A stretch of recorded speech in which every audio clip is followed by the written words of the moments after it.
నమస్కారం అండి. నమస్తే అమ్మా. మనకి మాఘ పౌర్ణమి అనగానే అందరికీ పౌర్ణమి అనేది చాలా విశేషంగా పూజలు చేస్తూ ఉంటారు. మరి మాఘ పౌర్ణమి గురించి ఏమైనా విశేషాలు ఉన్నాయా? మనకి చాలా ఒక అద్భుతమైనటువంటి మాసం మాఘమాసం. హ్మ్. ఈ మాఘమాసంలో మాఘ పౌర్ణమి అనేటటువంటిది చాలా ప్రశస్తిగా చెప్తుంది. సాధారణంగా మనం ఎలా కొలుచుకుంటామంటే చంద్రుడు ఎప్పుడు భూమి చుట్టూ తిరుగుతూ ఉంటాడు.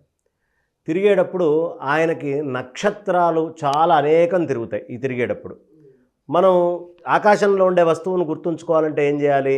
దాని వెనకాల ఉన్నటువంటి నక్షత్రాలని ప్లాట్ చేసుకొని ఈ నక్షత్రాల మధ్యలో చంద్రుడు ఉన్నాడు అని లెక్క వేసుకుంటాం. మన పూర్వీకులు బాగా వెలుగుతోటి ఉండేటటువంటి 27 నక్షత్రాలని లెక్క వేశారు. ఆ చుట్టుపక్కల ఉండేవన్నీ ఆ నక్షత్ర సమూహంలోకి వస్తాయి. అలా ఆ నక్షత్రాలన్నిటిలోకి తిరుగుతూ ఉన్నప్పుడు ఈ నక్షత్రంలో ఇక్కడ ఉన్నాడు, ఈ నక్షత్రంలో ఉన్నాడు అని చంద్రుడిని మనం చెప్తూ ఉంటాం. ఇలా తిరిగేటటువంటి సమయంలో ప్రత్యేకంగా రోజు ఒక నక్షత్రంలో తిరిగేటటువంటి స్వామి చంద్రుడు ఈ మాఘమాసానికి వచ్చేటప్పటికి మాత్రం ఈ మాఘ పౌర్ణమి రోజు 16 కళలతోటి కూడినటువంటి మఘా నక్షత్రంలోకి వెళ్తాడు. ఏ మాసములో పౌర్ణమి రోజు ఏ నక్షత్రం ఉంటుందో ఆ మాసానికి ఆ పేరు. మఘా నక్షత్రం ఉంటుంది కాబట్టి మాఘమాసము అన్నారు, మఖతోటి కూడినటువంటిది కాబట్టి ఈ మాఘమాసము అనేటటువంటిది పేరు రావడానికి అది ఆ మఘా నక్షత్రంలోకి వచ్చి స్వామి ఉంటాడు. అక్కడ ఈ పౌర్ణమి మాఘ పౌర్ణమికి 16 కళలు ఒక్కసారి వచ్చి చేరతాయి అని చెప్తారు. మాఘ పౌర్ణమి రోజు చాలా విశేషంగా ఉపదేశాలకి యోగ్యమైనటువంటి రోజుగా చెప్తారు. 16 కళలంటే ఏమైనా కొన్ని తెలియ మొత్తం చంద్రుడు ఇప్పుడు మీకు ఒక చిన్న ఇది చెప్తామ్మా. ఒక కళ అంటే పాడ్యమి రోజు చంద్రుడు ఒకలాగా ఉంటాడు, విద్యకు కొంచెం కళ పెరుగుతుంది, తదియకి పెరుగుతుంది, చవితి పంచమి అట్లా పౌర్ణమికి వచ్చేటప్పటికి నిండుగా ఉంటాడు.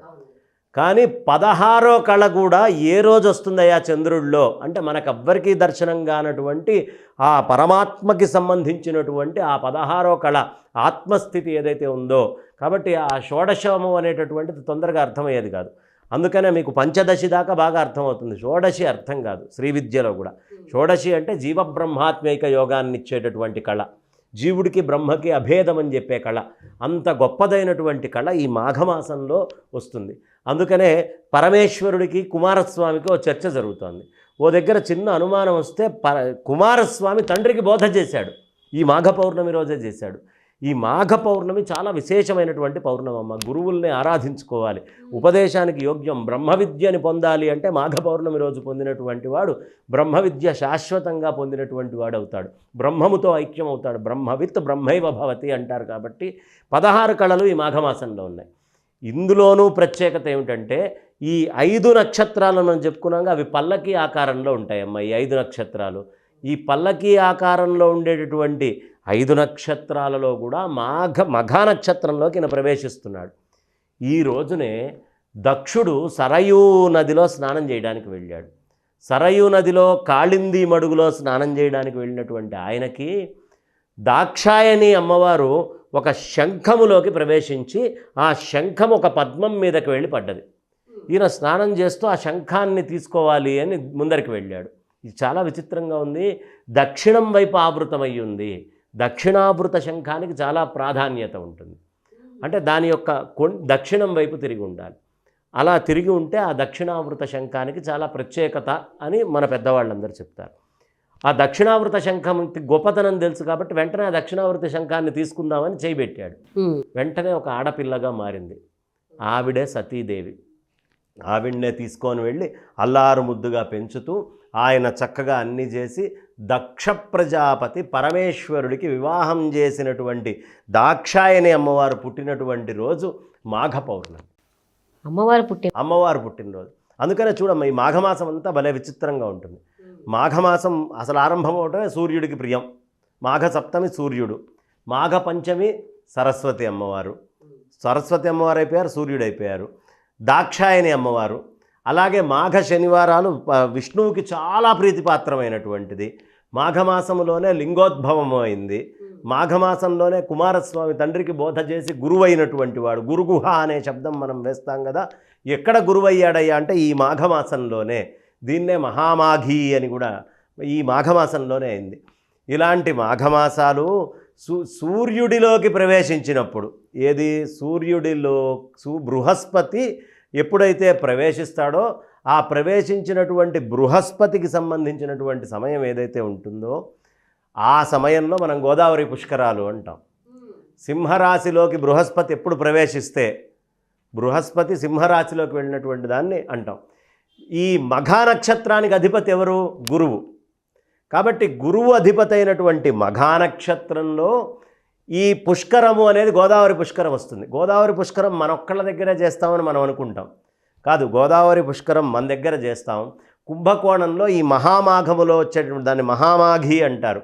అక్కడ కుంభకోణంలో ఆల్వార్ ట్యాంక్ అని ఒక పెద్ద ట్యాంక్ ఉంది. 20 ఎకరాల పెద్ద అది 10 లక్షల మంది పైన స్నానం చేస్తారమ్మా.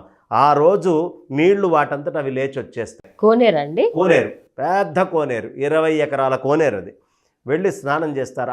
ఆ రోజు మాత్రమే ఆ నీళ్లు ఊరుతాయి. అంత పెద్ద విశేషంగా ఈ మాఘమాసం అంతా కూడా అందులో స్నానం ఖచ్చితంగా అందులో స్నానం చేస్తారు. కుంభకోణంలో చాలా విశేషం. మాఘ పౌర్ణమి మరీ విశేషం స్నానాలకి. ఎక్కడ ఉండేటటువంటి నదులన్నీ కూడా మనకి గంగా, సింధు, సరస్వతి చ యమున, గోదావరి, నర్మదా, కృష్ణ, భీమరథి, ఇవన్నీ కూడా పీయూష, ఈ నదులన్నీ కూడా వెళ్ళిపోయి ఈ 12 నదులు ప్రధానంగా దాంట్లోకి వెళ్తాయి. కోటిహర్ అని కాశ్మీర్లో ఒకటి ఉంది. కాశ్మీర్లో మనకు తెలియందే ఉంది, మొత్తం ఇవాళ ముస్లిం జనాభానే కాశ్మీర్లో ఉన్నారు.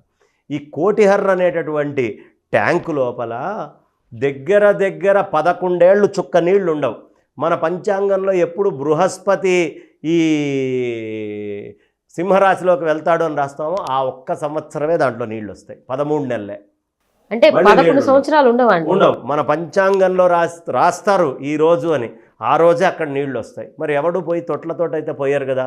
మన పంచాంగానికి ఎంత ప్రకృతికి సన్నిహిత్యం ఉందో చూడమ్మా. వెళ్ళి అందులో కనుక స్నానాలు చేస్తే సమస్తమైన పాపాలు పోతాయి అని అక్కడ కుంభము చేస్తారు, ఇక్కడ కుంభముగా చేస్తారు.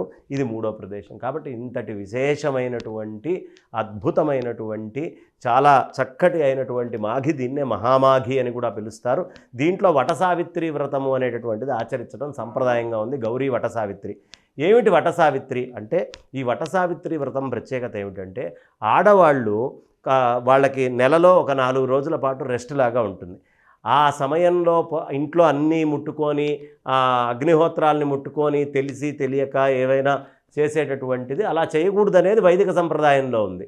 వైదిక ధర్మాన్ని ఆచరించేటటువంటి వాళ్ళు అలా పొరపాటున ముట్టుకుంటే ఏవైనా దోషాలు ఉంటే ఈ వటసావిత్రి వ్రతం చేస్తే అది పోతుంది. అది ఈ మాఘ పౌర్ణమి రోజు ఈ వ్రతాన్ని కనుక ఆచరించినట్లయితే ఆ పాపాలన్నిటి నుంచి కూడా దూరం అవుతారు. అందుకనే లక్షవత్తుల నోము ఇవన్నీ చేస్తారు. లక్షవత్తుల నోము ఎలా ఫలితం ఇస్తుందో మాఘ పౌర్ణమికి చేసే వటసావిత్రి వ్రతము, గౌరీ వ్రతం కూడా అలాగే పాపహరి అని చెప్తారు. ఆ వ్రతం ఏ విధంగా చేసుకుంటారో ఏమన్నా తెలియజేయగలరు? ఖచ్చితంగా ఆ వ్రతానికి సంబంధించినటువంటి కథ మన వ్రత కథలు అని దొరుకుతుంది. ఆ వ్రత కథల్లో వటసావిత్రి వ్రతం ఉంటుంది. ఆ వటసావిత్రి వ్రత కథ మొత్తము అంతా కూడా అక్కడ షోడశోపచార పూజలు చేసి ముందే వెనక రోజంతా ఉపవాసం ఉండి రాత్రిపూట ఉదయాన్నే తెల్లవారుజాము ఉండేసి అన్నీ వేసుకొని అక్కడ సావిత్రి అమ్మవారి యొక్క ప్రతిమను తీసుకొని ఆ వటవృక్షం కింద సావిత్రి, కాశీలో చాలా విశేషంగా ఉంటుంది వటసావిత్రి అమ్మవారిది.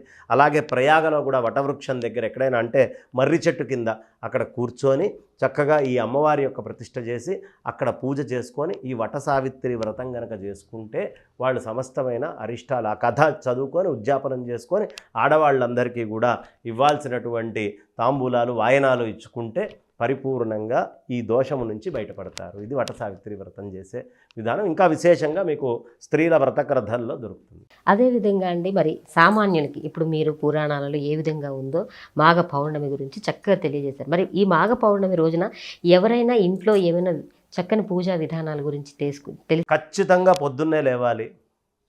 లేచి గంగా గంగేతి యోబ్రూయాత్ యోజనానాం శతైరపి ముచ్యతే సర్వ పాపేభ్యో విష్ణులోకం సగచ్చతి అని గంగా అమ్మవారి స్మరణ చేయాలి. అట్లాగే నందిని, నలిని, సీత, మాలిని చ మహాపగా విష్ణుపాదాబ్జ సంభూత గంగా త్రిపథగామిని భాగీరథి, భోగవతి, జాహ్నవి, త్రిదశేశ్వరి అని ఆ అమ్మవారి 12 నామాలని చెప్పుకొని ఆ నీళ్లతోటి స్నానం. ఎత్ర ఎత్ర జలాశయే స్నానకాలే పఠేన్నిత్యం మహాపాతక నాశిని, అన్ని పాపాలు పోతాయి స్నానకాలంలో అమ్మవారి 12 పేర్లు చెప్పుకుంటే. అలా 12 పేర్లు చెప్పుకొని మాఘ స్నానం చేసి దీపారాధన, కార్తీకంలో అంతా సాయంత్రం పూట వెలిగించేటువంటి దీప ప్రాధాన్యమైతే మాఘమాసం అంతా ఉదయం పూట ఆవు నెయ్యితోటి చక్కగా ఇంట్లో వెలిగించేటటువంటి దీపానికి చాలా ప్రాధాన్యత. సూర్యుడి యొక్క కిరణాలు పడకముందే ఆవు నేతితోటి దీపాలు వెలిగించుకోవాలి మాఘమాసంలో. మాఘ పౌర్ణమి రోజున మాఘ పౌర్ణమి ఇంకా విశేషం. 365 ఒత్తులు కార్తీకంలో రాత్రిపూట సాయంత్రం ఎలా వెలిగించామో ఉదయం పూట ఇక్కడ వెలిగిస్తే అంత ఫలం మనకు వస్తుంది అంటారు. మాఘమాసానికి చాలా విశేషం. శంకరాచార్యుల వారు చెప్పినటువంటి పంచాయతన పూజ ఆయన స్థాపించినటువంటిది. ఆ పంచాయతన దేవతలు కుమారస్వామితోటి కలిపి అందరికీ చాలా ప్రధానమైనటువంటి మాసం ఈ మాఘమాసం. మాఘమాసంలోనే సంకష్ట చతుర్థి వస్తుంది. ఈ సంకష్ట చతుర్థి రావడానికి కారణం బ్రహ్మదేవుడు సృష్టి చేసేటప్పుడు అన్ని విఘ్నాలు వస్తే ఇక్కడ పెట్టాల్సిన ముక్కు ఇక్కడ పెట్టాడట, ఇక్కడ చెవు ఇక్కడెక్కడో పెట్టాడు, అది కుదరట్లేదు. జనాలందరూ ఆయన కొట్టడానికి వచ్చారు.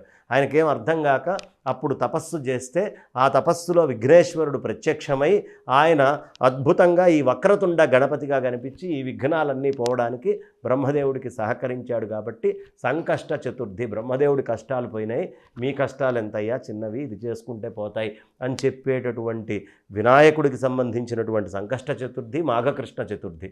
కాబట్టి ఇలా మొత్తం పంచాయతన దేవతలందరూ కూడా ఈ మాసంలో వస్తారు. కాబట్టి ఈ మాసం అత్యంత పవిత్రమైనటువంటి మాసం. ఈ మాఘ పౌర్ణమి అందులోనూ సారభూతమైనటువంటి విశేషమైనటువంటి మాసం. బంగారం శర్మ గారు, ఒక్క మాఘ పౌర్ణమి రోజున, ఈ మాఘ పౌర్ణమి అంటే అందరికీ కూడా పౌర్ణమి అనేది తెలుసు, కానీ మాఘ పౌర్ణమికి ఇన్ని రకాల విశేషాలు ఉన్నాయని కానీ, ఇన్ని రకాల పూజా విధానాలు ఉన్నాయని కానీ, పురాణాలలో ఇంత విషయం ఉంది అని కానీ ఎవరికి కూడా సామాన్యులకు తెలిసే అవకాశం అనేది తక్కువ. చాలా చక్కగా మా అందరికీ అర్థమయ్యేలా తెలియజేశారండి. ధన్యవాదాలు. ధన్యవాదాలు. విన్నారు కదండి, మాఘ పౌర్ణమి రోజు ఏ విధంగా జరుపుకోవాలి, ఆ మాఘ పౌర్ణమి విశిష్టత కావచ్చు, అలాగే గౌరీ వ్రతం గురించి అవన్నీ కూడా ఏ విధంగా జరుపుకోవాలి, ఇవన్నీ మనందరికీ కూడా అర్థమయ్యేలా తెలియజేశారు కదా. ఈ వీడియో కూడా మీ అందరికీ నచ్చుతుందని ఆశిస్తూ నమస్తే.